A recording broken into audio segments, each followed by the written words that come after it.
Намагамбатын Чойжомс гэдэг би Булган аймгийн сайхан сумын залуу. За Хөхүүр Туур гэдэг компаниг үүсгэн байгуулагч. За Хөхүүр Айраг зоог гэдэг үндэсний хэмжээний үндэсний эдээ зоог Айраг цагаан эдээ рестораныг үүсгэн байгуулад 4 жил гаруй хугацаа өнгөрч байна. Тэгээд маань найз бол яг Айрагтай юм гоё газар. Тэгээд ингээ гоё тоглог.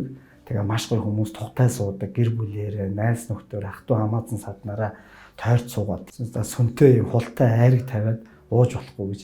Тэгээ энийг ингээ ярьсан чинь маань найз маань хог дэмцсэн. Тэгээд ингээ бид хоёр шууд хотод ирээд ажил хэрэг болгоод жижигхэн Хөхүүр Айраг зоог гэдэг газрыг нээж ялаад бараг 5 жил болох чинь 4-5 салбар нээлээ. Алдаж үзлээ, онж үзлээ. Монгол хоол, Монгол зочлох соёл, Айраг өөрөө үндэсний хэмжээний бүтээгдэхүүнийг хөгжүүлэх боломж байгаа юм байна. Би нэгэн одоо энэ тууштай зорилготой зүтгэх хэвээр тэр хүн нь бол бий байх хэвээр юм байна гэдгийг өөртөө маш туу ойлгуулсан. Монголчуудын дунд нэг ийм яриа байдаг.